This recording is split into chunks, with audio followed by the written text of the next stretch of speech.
চট্টগ্রাম বিশ্ববিদ্যালয়ের কেন্দ্রীয় ছাত্র সংসদ চাকসু নির্বাচনে প্রচারণা জমে উঠেছে। প্রার্থীরা ক্যাম্পাসের পাশাপাশি শাটল ট্রেনেও প্রচারণা চালাচ্ছেন। এরই মধ্যে ইশতেহার ঘোষণা করেছে ছাত্র শিবির ও ছাত্র দলের প্যানেল। সাধারণ শিক্ষার্থীদের সমস্যাগুলোকে অগ্রাধিকার দিচ্ছে ছাত্র শিবির সমর্থিত প্যানেল সম্প্রীতির শিক্ষার্থী জোট। তারা ৯টি বিষয় তুলে ধরে ৩৩ দফা ইশতেহার ঘোষণা করেছে। এর মধ্যে রয়েছে ক্যাম্পাসে নারীদের নিরাপত্তা, মৌলিক স্বাস্থ্যসেবা, গবেষণা উৎসাহ ও বরাদ্দ বাড়ানোকে অগ্রাধিকার দেওয়া হয়েছে। যেগুলো দীর্ঘমেয়াদী, এগুলো আমরা একটা রোডম্যাপের মাধ্যমে এটা যেন বাস্তবায়ন হয়, এটা আংশিক অংশ বাই অংশ, একটার পর একটা স্টেপ বাই স্টেপ এটা বাস্তবায়ন হবে। এমন একটি রোডম্যাপ তৈরি করব এবং আমরা যেগুলো বাস্তবায়ন করার সুযোগ আছে ১ বছরের মধ্যেই বাস্তবায়ন করব ইনশাআল্লাহ।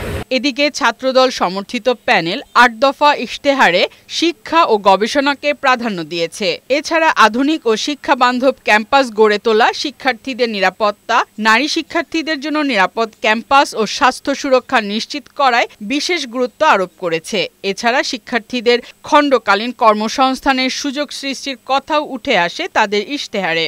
শিক্ষার্থীদের চাহিদা বিবেচনায় ক্যাম্পাসের বিভিন্ন গুরুত্বপূর্ণ স্থানে ফার্মেসি স্থাপনের মাধ্যমে ২৪/৭ শিক্ষার্থীদের জন্য ওষুধ প্রাপ্তি নিশ্চিতকরণ, শিক্ষার্থীদের মেন্টাল স্ট্রেস, ডিপ্রেশন ও ট্রমা মোকাবিলার জন্য তাদের মানসিক সুস্থতা নিশ্চিত করতে একটি মেন্টাল ওয়েলবিং সেন্টার গড়ে তোলা। আগামী ১৫ অক্টোবর অনুষ্ঠিত হবে চাকসু নির্বাচন। সকাল ৯টা থেকে বিকাল ৪টা পর্যন্ত ৫টি ভবনে ১৫টি হলে ভোট গ্রহণ অনুষ্ঠিত হবে।